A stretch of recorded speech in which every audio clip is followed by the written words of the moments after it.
Good morning po, Mayor. Magandang umaga po at masaganang bagong taon po sa inyo, Mayor Benji. Good morning, Sir Ted. Good morning, DJ Chacha. At sa ating po mga listeners, magandang umaga po at napakalamig po ngayon dito sa Baguio. Yes, sir. Yes, sir. Opo. Mayor Benji, magtanong lang muna kami. Diyan ho ba sa Baguio, di ba Lone District po dyan, yung Baguio City? Opo, Long District po dito. Opo. Diyan ho ba meron pong pamamahagi ng AKAP, AIX at TUPAD? Oo, dito. Matindi po ang pamamahagi po dito. Okay, ito Lahat po yan. lahat ito meron po sa Baguio. Opo, pero kayo po diyan bilang mayor, wala po kayong papel sa pamamahagi po nito? Pag nakakuha po ako ng pondo sa mga senators, nabibigyan po ako. At yun po, sa TUPAD, DOLE, ang kausap po natin sa AIX at sa AKAP, DSWD. Pero bihira po yan sa amin sa local government.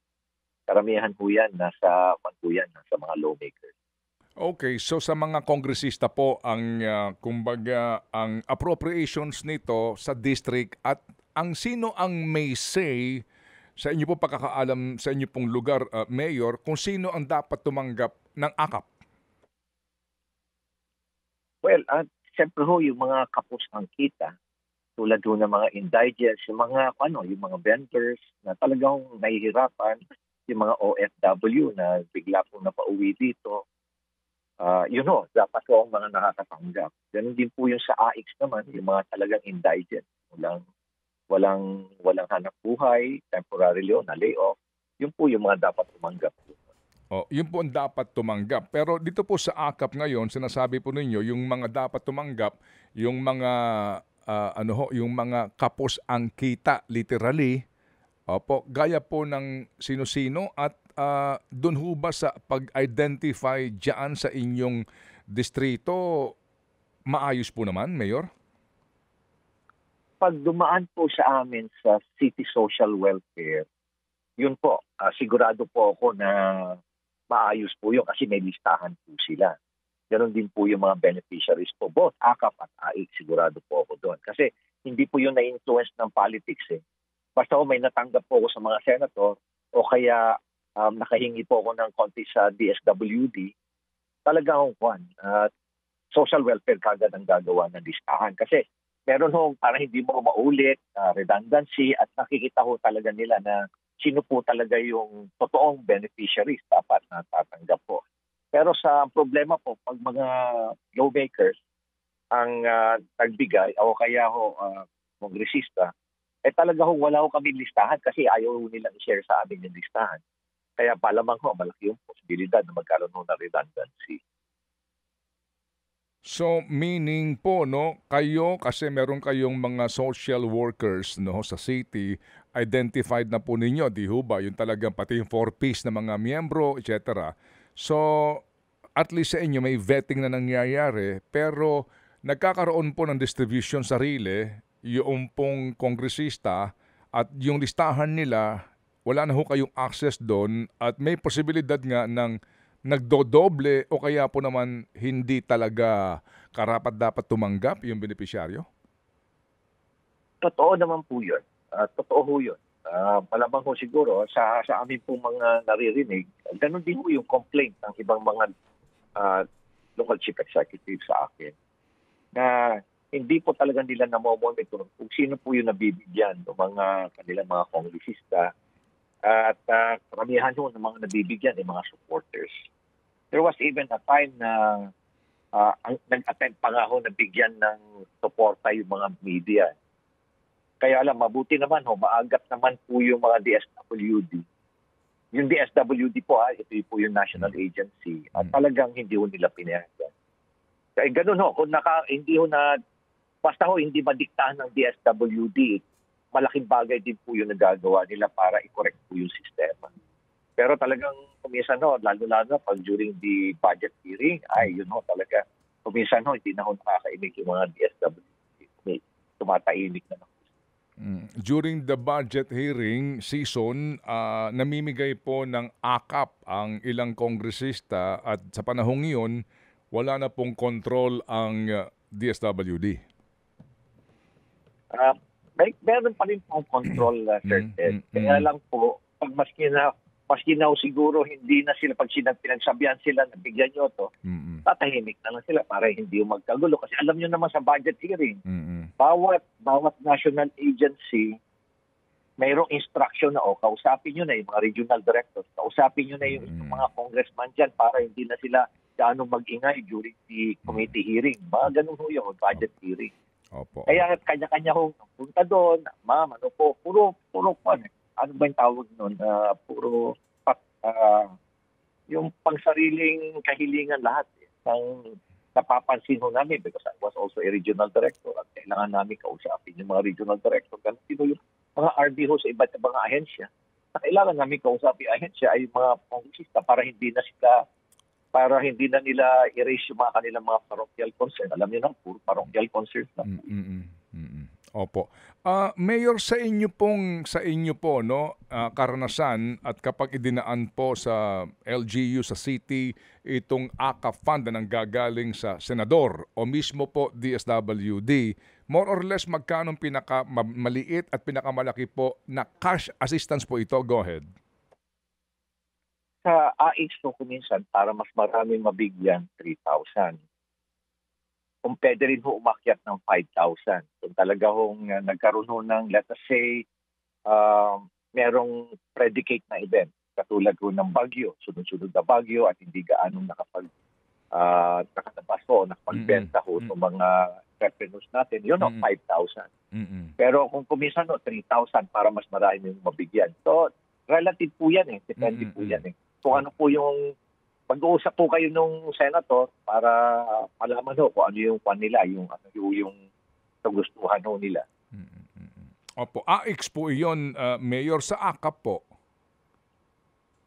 Sa AKAP po, talagang sa kongresista ho yan. Hindi pa ako natanggap ng AKAP. Ang natanggap ko lang ho sa AKAP, tumulong ho sa akin yung regional director dito ng DSWD kasi nag-request po ako ng pondo para sa aming mga utility workers at sa mga yung mga vendors po na nahirapan ng bagyo. Tumulong po sa akin ng DSWD. At ang gumawa po ng listahan, talagang doon po nag-usap po yung DSWD at aming City Social Welfare.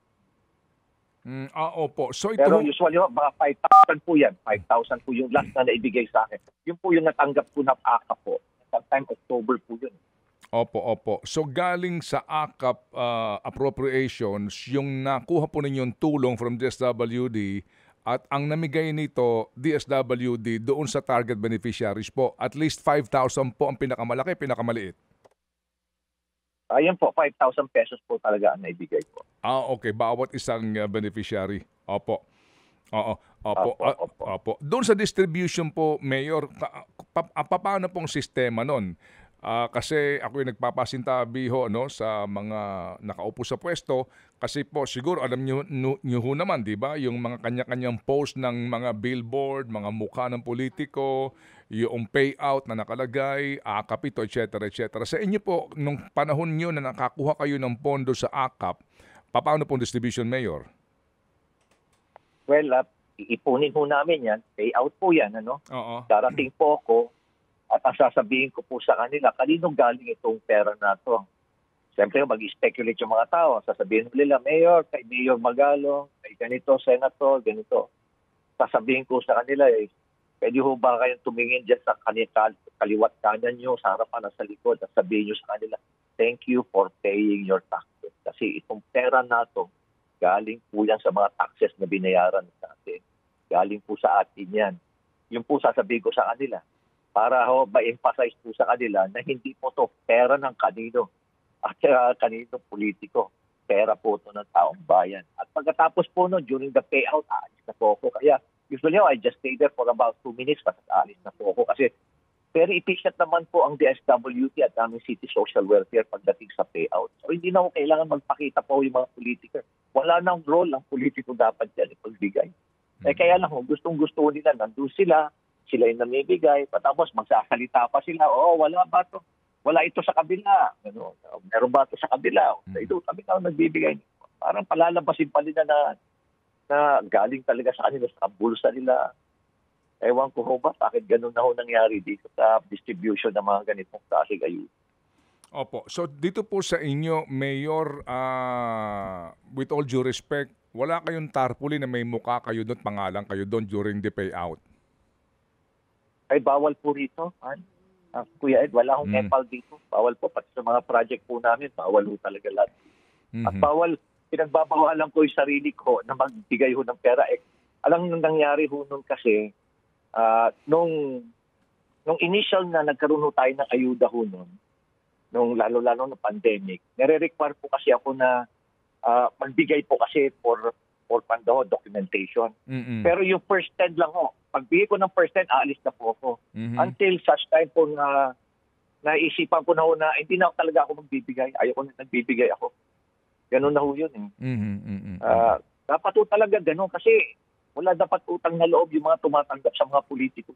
Mhm. Hindi ho dapat sila nagkakaroon ng utang na loob. Pera ng taong bayan. Opo. Sige po. So, Mayor, yung AIX po, walang problema kasi nabasa rin po natin ang pinaggalingan nito at yung kanyang target beneficiary at mga requirement din po, ano? Oo, kasi nga ito yung mga in crisis na namatayan, pamasahe pa sa probinsya, etc. etc.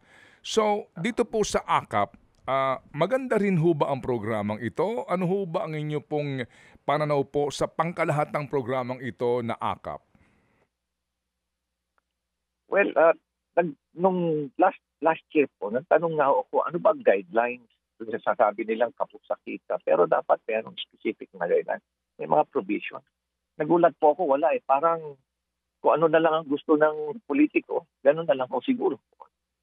Kaya nagulat po ako na ngayon, mabuti na lang ako, nagawa nung ng paraan na i-hold muna until such time na magkaroon pala ng guidelines. So all the while pala, nagdi-distribute ang AKAP na walang guidelines. Kaya nagulat nga po ako eh. Gulat na gulat po talaga ako. Lalo-lalo na ito, nabalitaan ko po itong mga pito-pito natin. Na 7 million na AKAP or AIX, 7 million na AIX, pwede mong ipalit ng AKAP, 7 million na MAIX, 7 million na TUPAD. Every time na mag-join ka ng sortie ni Speaker, provincial sorties nila. Nagulat po kami doon dahil una-una, mga allegations po yun eh. Only to find out po na na-confirm, kino-confirm po ng mas mga reliable sources po namin. Kaya talagang parang wala na bang limit ito. Talaga bang anytime kayang-kaya din ang mag-produce ng pera habang hirap na hirap po tayo nangungutang. Ang dami hong umiikwan pag nag-uusap po kami ng mga mayors. Lalo-lalo na yung mga mayors for good governance. Talagang isa ho yan sa mga sentenyan po natin. At isa pa rin po yung bakit ayaw i-share sa amin yung data or data ng mga nabigyan ng kabila. Ano ho yun? Sharing of data, kahapon po natanong din namin yung ASEC ng DSWD kasi yun din po ang panawagan nila Cielo Magno et al., no, Mayor, na to be transparent. Paano makakakuha ng listahan ng nakatanggap, taga saan, at yung kanyang economic profile at maging yung halaga na natanggap nito. Kayo ho ba dyan sa Baguio, meron ba kayong poder bilang elected local official na humingi nitong datos sa DSWD para din po sa kadahilan ng para meron na kayong record at wala na pong duplication? Kaya nyo ba makahingi ng ganun pong record, Mayor? Sir Ted, I tried to talk to the SWD. I even raised this matter with the secretary of the SWD during one of our engagements with the mayor. At talagang ang in-invoke po nila, ang DSWD po gustong magbigay. Kaya lang meron nasasabihan sila na violation ng Privacy Act yan. Kaya tatakot naman sila. Kaya ayaw nilang, hindi sila nag-share sa amin ng data. Yun talaga yung isa sa mga problema namin. Kaya talagang malaki yung posibilidad na nakatanggap siya doon sa kabila, nakatanggap pa sa amin. Ganun yan. Kami nga willing kami i-share yung data namin. Mayor, sa isa pong isa hong kapulungan ng mga barangay kapitan diyan po sa Cebu ay gumawa na po ng resolusyon at sinasabi nga nila dito sa ombudsman baka pwede itong imbestigahan kasi nalalagay sila sa alanganin dahil may mga barangay nga doon na hindi dinadaan sa kanila at sila ang hinahanapan ng pera ng kanilang constituents. Diyan ho ba sa inyo pong lugar sa Baguio, meron din bang mga ganun po na mga barangay kapitan na maaring, alam niyo na kasi, hindi maitatanggi sa mga politiko rin po, may kanya-kanyang kaalyado po na barangay kapitan eh. Meron din ho bang ganyan sa inyong sitwasyon na ang ilang mga barangay kapitan ay naghumihingi sa inyo o kaya nagtatanong kung bakit si kapitan ganito meron ako wala? Wala naman po. Mhm. Wala naman po ako naririnig na gano'n na complaint. Sir Mhm. Ted. Mhm. Mhm. Dito, ang complaint po dito is pinipilit po sila mag-issue ng certification na indigent. So, Mhm. kaya nagko-complain po sa akin yung mga kapitan, yung ibang kapitan. Bakit sila pinipilit na mag-issue ng certification? Yun din po actually ang issue po nitong diyan sa Daan Bantayan, no? Meron din po nga sinasabi Oo. dito na para po yung Certificate of Indigency ang hinihingi sa kanila. Kaya ang iba nga daw po, hindi agad-agad nagre-release kaya inaaway sila. Ganun po yung nangyayari dito. Complain po sa akin, nilapitan po ako ng mga ibang Mm. barangay kapitan po. Okay, so ito hong Certificate of Indigency ay isa sa mga maari pong hawakan noong tatanggap noong AKAP ng cash assistance na ito. At diyan po sa inyo, may mga kapitan na ayaw mag-release nito kasi nga hindi naman talaga indigent yung tao? Totoo po yan. Sila po nakakailam. Meron po nakakaalam ng talagang economic situation po ng kanilang mga presidente po rito. Mm-mm. Isa po yun, yung mga kapitan. Talaga pong may sila, may status sila dyan. Sir Ted. Ano po ang inyong dito, kaisipan po at kung mamarapati lang po ng mga proponents nito, pasintabi lang po, ano po ang inyong kaisipan po at suhestyon po dito sa pagpapatupad ng AKAP na ito at ang kanya pong kahalagahan, no? Sa gitna po ng ilang pa mga programa ng gobyerno para po sa pagtulong pinansyal sa mga nangangailangan. Alam niyo po, Sir Ted, diretsuhan na lang po. Sa tingin ko, ito pong AKAP fund na ito, talagang election fund lang po ito. Nakakalungkot isipin nyo, sa ngayon, ang ipinapamigay pa lang nito mga ito may mga pondong AKAP at AIX. Sa ngayon, yan pa lang ang pinapamigay nila. Hindi pa nila napapamigay yung kanilang mga ninakaw sa gobyerno. So, yan pa lang binibigay nila, pera pa lang ng gobyerno, pinalabas na nilang kanila. So, talagang napakalaki ho ng kanilang election money. Kaya nakakalungkot. Kaya ako naman, tuwa-tuwa naman ako na magkakaroon na ng guidelines yung AKAP na yan. Actually, pati na rin ho yung AXP, naabuso na rin ho yan. Kita naman namin yung naramdaman namin. Kami naman po rito sa local government, nakikita naman po namin talaga kung paano po dinidisperse po. Opo, sige po. So, may tanong lang po si Chacha, Mayor, bago po kita babalikan. Oo. Mayor Benji, yung binabanggit nyo po na 77 scheme na sinasabi nyo na galing sa isang reliable source, although kanina narinig ko parang napatunayan, ito po bang reliable source na binabanggit nyo ay mula rin sa Kongreso? Opo, sa Kongreso po yan. Ibig sabihin ho yan, every time na you join a sortie, you get this 777. 7 million po yan na AIX o pwede mo ipalit ng AKAP. 7 million na MAIX sa medical assistance. Tapos 7 million na tupad. So that's 21 million. Mm-mm. Kung nakadalawang sortie ka, meron ka 42 million. Kung nakatatlo ka o nakaapat ka, meron kang 84 million. Oo, malaki. Oo, dumami ng dumami. Mm-mm. Dumami. Oo. Kaya sabi ko, minsan may tinanong akong kongressista Sabi ko, Kong, aware ka ba dito sa Juan? Tatanungin lang kita, diretsuhan lang tayo kung 777. Ay, oo. Ngayon dumadami na kasi nalalaman na ng ibang mga kongressista na kaya marami na sumasama sa sortie. So, ibig sabihin ba, kaya pa rin yung 777, 37 o 27 na lang? Hindi, 37 pa rin. Pero nilimit na lang sa 4. na sortie. Maximum na lang na 4 na sortie. Bukod po dun sa sinabi niya sa inyo at nagtanong kayo kung totoo ba, siya po ba mismo itong reliable source nakatanggap din daw nung sinasabi na ipinamimigay po? Oh yes, oo. Nakatanggap din sila. Nakatanggap din sila. Dahil siyempre, kailangan din nila para meron din sila maibigay sa kanilang mga constituent. Pero nakokonsensya sila. Alam mo, hindi lang isa nakausap ko. Hindi lang isa nakausap ko. May mga congressista nga na lumalapit sa akin. Ma'am, pipisilin pa yung aking braso at sasabihin sa akin na ituloy mo lang yan, Mayor Benji. Totoo yan. Mayor, dito po sa pagsisiwalat nyo nito, hindi naman po ito unang beses sa sinabi nyo dito sa ating programa. Hindi naman po kayo nakakatanggap ng kahit anong panggigipit sa inyo po mismo? Ay, sigurado ako, magkakaroon ako ng sigurado naman po ako na baka maipit din po ako. Kaya nga sabi ko nga, itong mga allegations na ito coming from reliable sources naman. Mayor, ito ho ngayong ito ngayong sitwasyon ng nabanggit nyo nga po na korupsyon na nangyayari kasi nga sabi ho ninyo hindi pa ho pinamimigay yung mga ninakaw nilang pera. Sa ngayon po gusto ko lang kumustahin ito pong konstruksyon diyan po sa daan papunta po ng Baguio, ito pong paglalagay ng mga nets paligid po ng Quezon Road para po sa maayos na daloy po ng ating mga motorista. So far po, kumusta ang inyo pong report na tinanggap sa inyong mga contact sa DPWH po? Kumusta na po ang project na ito, sir?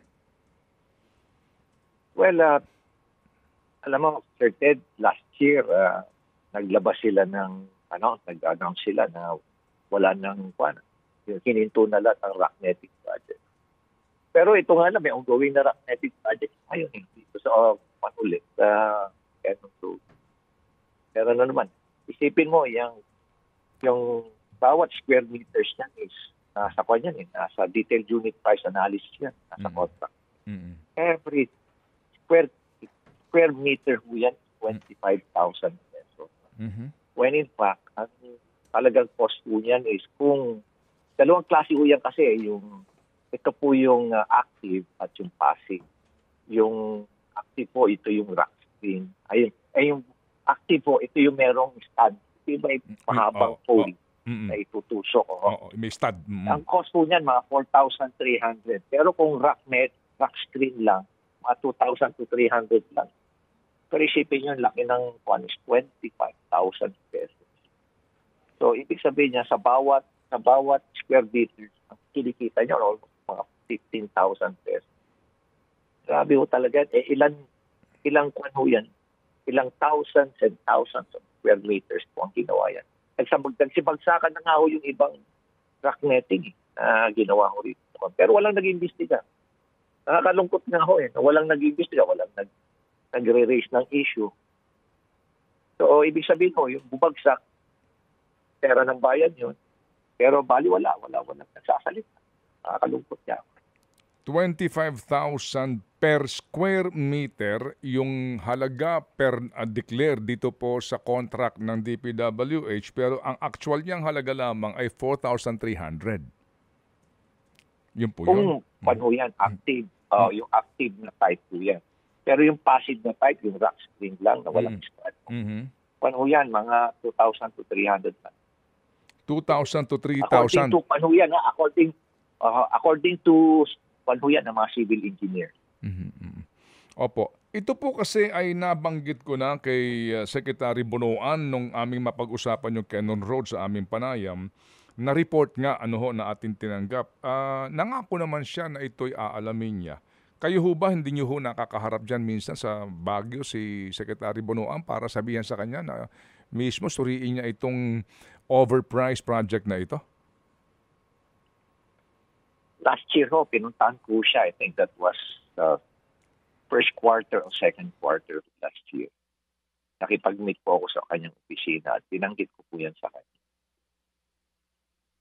Tapos, nagkaroon noon, bigla ho siguro mga after a few months, several months, bigla hong nagkaroon ng announcement na wala na hong rock netting na gagawin. Pero during that time na nagkaroon ng announcement, tuloy-tuloy pa rin naman yung rock netting. Ngayon nga ho, ongoing yung rock netting po dyan sa Quezon Road.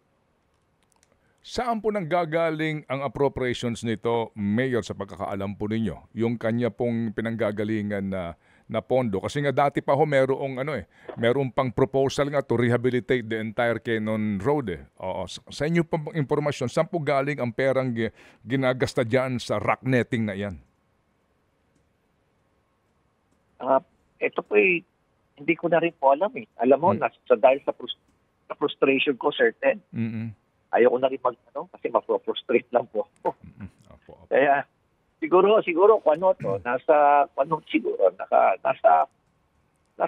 nasa gaan na rin siguro po ng DPWA. O kaya sa mga savings nila. Pero, ang nag-approve naman po ng mga projects, certain, diretsuhan na lang po tayo. Sino mo ba namimili ng mga district engineer at mga regional director ng DPWA? Siguro kayo mismo nakakausap niyo yung mga ibang mga governors at mayors. Sino talaga namimili po dyan? Hindi naman ho yung secretary ng DPWA na namimili dyan. Kaya, sino kasabwat yan? Sino nag-a-approve ng mga projects? Ako mismo nakita ko. Ako, testigo ako mismo. Personal knowledge ko, nakita ko. Nilalabas yung project ng DPWH. Tapos nag-a-approve. Politiko nag-a-approve. Gulat nga ako, bakit sila nag-a-approve? Alam ko, di ba? Trabaho nila gumawa ng batas. Bakit sila nag-a-approve? Bakit humihingi ng approval yung district engineer doon sa Congress? Minsan po ako nagawi dyan at meron akong nakausap na ang sabi po sa akin, hindi na nga daw masikmura yung laki ng komisyonan sa ganyang infra project.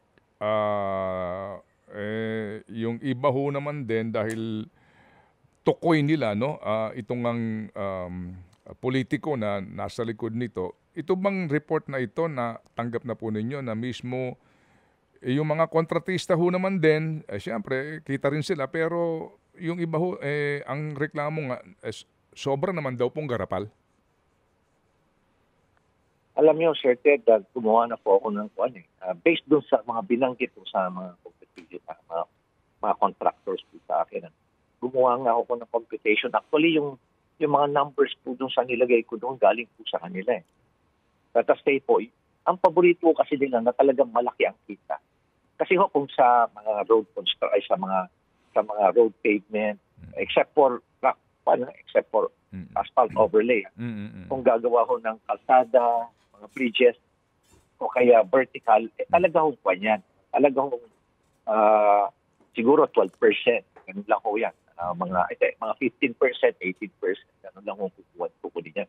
Pero kung yung mga projects ho like rock netting, asphalt overlay, road opening, kasi yung road opening, magtatanggal ka ng bundok dyan Magbabawas ka sa bundok. Tapos palalabasin mo na, let us say, 10,000 square meters lang. Sa technical study, palalabasin naman nilang 100,000 square cubic meters na lupa ang tinanggal dahil sino magsusukat niya? Dito ho ba? Sila rin lang naman na magsusukat yan. Mag-aabot lang naman sila under the table na lusot na uli yan. Asphalt overlay, let us say 5 mm o 4 mm dapat. Pero ilang beses dapat nilang titisin, gagawin nila. Isun lang siguro ng ilang beses lang.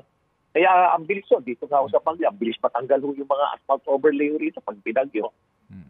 Sunod-sunod na bagay, tanggal na naman yung isang kalsada na naman namin dito. Ubus na naman yung asphalt overlay na nilagay nila. Yung cat's eye. Alam mo ba yung kung magkano isang piraso niya? Magkano? 11,720 yung cat's eye? pesos yung bawat piraso niya. Magkano? 11,720. 11,700. Detailed unit price analysis. Nasa detailed unit price analysis po yan. 11,720. Ang isang cat's eye? Opo, isang cat's eye ho yan. Ang isang piraso ho yan, actual cost ho yan. Kami po na humingi po ng quotation ho sa legitimate supplier din ho ng DPW. Ang binigay ho sa amin is 1,800.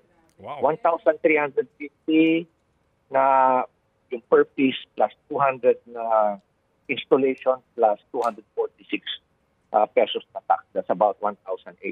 So bawat piraso, ang markup is 9,900. Paano yung railings sa mga, yung barandilya, sa mga kurbada? Ayun po yun, Sir Ted. Alam niyo, kung may sana ako, nag-Zoom meeting na lang tayo para maipakita ko sa inyo. No? Yan po yan sa kurbada. Tama yung sinabi niyo, Sir Ted, kurbada. Bakit ho, pumunta ho kayo rito sa Marcos Highway? Pati ho, diretsong kalsada, nilagyan ho nila. Alam niyo ho ba kung magkano po yung ang presyo ho niyan? Sa detailed unit price analysis, it's 121,330 pesos per meter. Per meter? Per meter po yan. Per meter po yan. So kumontak po kami sa isang Chinese supplier at nag-research din po kami sa internet. Alam niyo ba kung magkano presyo niyan? $255 per meter. O sabihin na lang ho natin, para mas madali ho yung computation, $300 na lang. 50. Tapos freight and tax at na. Sabi na lang natin, 20,000 pesos. So isipin nyo, per square meter, 100,000. per square meter, 100,000. Inoperan nga ho niyan ako. Inoperan po ako ng mga supplier niyan. Sinabi sa akin, Mayor, 40-60 tayo rito pag ikaw po. 40-60. Pero kung nakakuha tayo ng pondo sa taas, 6% ka lang. Sabi sa akin. Mayor, ito ho ba yung may mga gulong? Oo, yung mga yung rollers. Yung rollers, yes. Yung may mga gulong na kulay orange, no? Na papanik sa Marcos Highway. So 100,000 per meter ang patong. Oo, per meter. Kaya ginawa ko nila per meter. Kaya nga ho, per meter yun. Kaya ho, hundreds and hundreds of kilometers po yung ginawa. Kaya ho talaga isipin nyo na lang kung gano'ng laki ho talaga ang kinita ho. Yung 60-40 po na offer sa inyo ng contractor, ano po yon? 60 sa kanila o 60 ikaw? Ang offer ho, kung local government ang magpopondo, it's 60-40. 40% sa akin at 60% sa kanila. So ang sabi ko nga sa kanila, bawal yan dito . Sabi ko, so ibababa nyo yung presyo. Sabi ko sa kanila. So ibababa nyo ng around 70,000 pesos. Ay sir, hindi po namin pwedeng gawin yan. Bakit hindi nyo pwedeng gawin? Sir, established cost na po yan . May detailed unit price analysis. Hindi ka pa pwedeng lumihis doon. Oo. Sabi ko, bawal yan dito. Sir, bakit ganito na lang, sir? Sabi niya, yung share mo, gawin mo na lang natin project uli. Sabi sa akin. Ganito na lang, sir. Sabi pa, pinagdag uli nila. Actually, sir, pwede pa namin ibaba ng 100,000. Pero 60-40 pa rin tayo. Sabi nila sa akin, 60-40 pa rin tayo. Sabi ko, ano mangyayari doon sa 21,000? Sir, para sa iyo lang yun. Solong-solo mo yung 21,000. It's yung 40,000 mo pa, sir. 100,000 na lang, 40-60. Pwede natin gamitin sa project para meron ka, sir, para sa election. Yan ho bang paglapit sa inyo? Kasi, klaro ko lang, hindi ho ba ito pong uri ng overpricing nito pong mga construction projects na ito under DPWH? Nangyari na po ito during the term of President Digong, di ba? All the way, carry over lang ngayon? Oo, meron na po, meron na po nangyari dyan . Meron na po, kasi ang Baguio City po, ang unang inoferan po yan ng isang Korean firm. Kaya nga ho, nagkaroon kami ng proof of concept dito sa Baguio . Dati ho, nilagay nila doon sa papuntang PMA, pinalipat ko po, nilagay ko sa Marcos Highway. Wala po kami binayaran doon. Nilagay ko po doon sa yung pag umakyat ko kayo sa Baguio sa Marcos Highway, malapit po doon sa building. Yan po sa Marcos Highway. Doon po namin nilagay . At magmula po noon, doon ako, nagtayuan na. Marami nang naglagayan na. Opo. Nagulat pa nga ako dahil kung nakita niyo yung San Pascual Asin, napakarami ho. Yung San Pascual Asin Road, yung alternate road doon, ay matindi po doon. Ang dami yung nilagay doon. Sa Marcos Highway, pati diretso po kalsada nilagyan. Opo.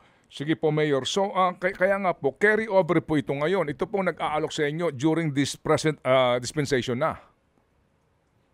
Opo, dito na po ngayon. Dito na po. Opo. Dumating po sila rito sa September. September. Oo. Opo. Sige, so Mayor, ano po ang cure dito? Bagamat ako po nararamdaman ko rin po ang pagod ninyo dito, no? And some people are really becoming so not only basically cynical but helpless and hopeless. Paano kaya ito, Mayor? Can you inspire us? Mayor, nakakapagod na po ito, Mayor. Ano pong inyong masasabi po sa amin? Alam niyo, Sir Ted, talagang nakakapagod ho. Talaga ho kung sino yung nagsasalita, kami po ang palalabasin na korap po kami. Ay dito nga ako sa Baguio, halos sabihin na lang ko na pag-aari ko na lahat ng mga buildings dito at lahat ng negosyo rito sa Baguio. Lahat ng lupain ho rito sa Baguio, halos sabihin na lang na pag-aari ko na ito lahat. Ganun ho katindi yung paninira ho sa akin dito. Grabe nga ho kasi nungalingan na nangyayari. Nakakalupot ho talaga, pati ho yung family ko affected. Bakit na rin ho, lalo na palalabasin pa na prostitute yung dalawang anak ko na diba? Tapos drug addict pa yung mga apo. Ganun mo talaga yung paninira. Talaga. Pero hindi. Kailangan talaga mag-ingay ho tayo. We have to speak up, speak out. Kailangan mo talaga magsalita tayo. Kailangan, alam mo, Sir Ted, we really need to, band together, show solidarity against corruption. Kailangan nung makreate natin yung critical mass. Hindi naman, wala naman ho tayo intention na palitan yung gobyerno, patalsikin yung ating presidente. Hindi naman ho yun. In fact, tinutulungan nga ho natin siya rito. Pero it's about time ho na buksan na ho nila kanilang mga mata. At third-party audit. Siyempre, maraming kaso rin ho siguro ginagawa itong mga COA. Pero itong mga special cases ho nato siguro, kumuha na ng mga SGB. Kumuha na, ang dami naman po tayo mga third party na mga audit na companies like SGB. Pwede sila makakaalam talaga kung paano grabe talaga katindi na ang korupsyon na nangyayari dito.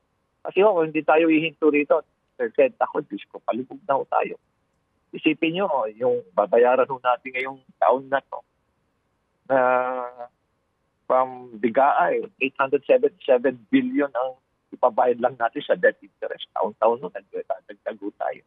This year, projected na utang natin is 17.38 billion pesos. Habang noong 2016, ang utang na natin 5.9 trillion pesos. Accumulated for more than 40 years. In just a matter of 9 years, times 3 kagad yung 5.9 trillion.